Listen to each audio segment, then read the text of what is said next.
Welcome to the latest edition of Cardiovascular Updates, covering breakthroughs in the past 2 weeks. Brought to you by Lucid Quest. Relief Cardiovascular reported first-in-human results from the Relief FIH study, evaluating its implantable decongestion system for heart failure. The device is placed in the inferior vena cava below the renal veins and is designed to monitor venous hemodynamics while helping manage congestion.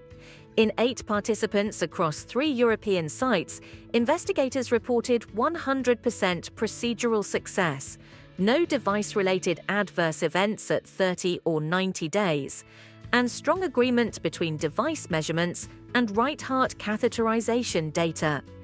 Abbott announced that the United States Food and Drug Administration approved CardioMEMS HERO, a next-generation pulmonary artery pressure reader used with the company's CardioMEMS heart failure monitoring system. The new reader is smaller and designed to improve ease of use and daily pressure data capture for patients monitoring heart failure at home.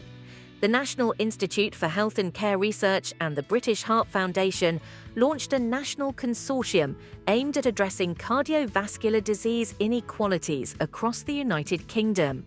The £50 million initiative includes 9 universities and focuses on improving prevention and management of conditions such as high blood pressure and elevated LDL cholesterol, while also studying women's cardiovascular outcomes and strengthening the research workforce. Orchestra Biomed highlighted new conference presentations related to its investigational AVIM therapy. The approach is being studied in pacemaker-indicated patients with hypertension and is currently being evaluated in the ongoing Backbeat pivotal trial.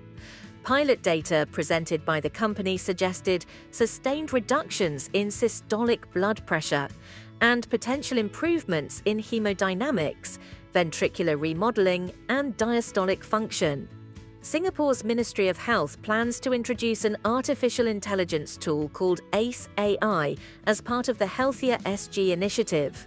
Developed by Synax, the system uses factors such as age and medical history to estimate risk of diabetes or hyperlipidemia.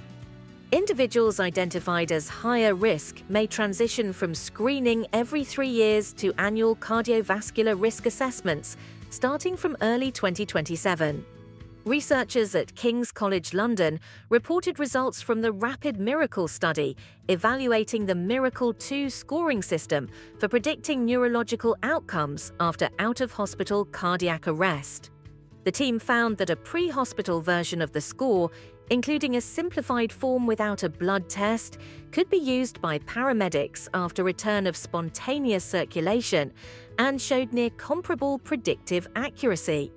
Scientists from Rice University and Baylor College of Medicine reported early experimental findings using a non-editing CRISPR-based system designed to enhance mitochondrial function. The approach increases expression of genes involved in mitochondrial biogenesis and energy production. Researchers observed improved mitochondrial performance and oxygen consumption in human cardiomyocytes, as well as supportive findings in animal models and donor heart tissue. Finally, the American College of Cardiology and the American Heart Association, together with 8 partner societies, released the first United States multisociety guidelines for managing acute pulmonary embolism. The guidance introduces a 5-category severity classification, emphasizes the role of pulmonary embolism response teams, and outlines when advanced treatments such as thrombolysis, thrombectomy, or surgical embolectomy may be appropriate. Stay ahead in cardiovascular research. Like, share, and subscribe for our updates. Visit lqventures.com or email us at info@lqventures.com.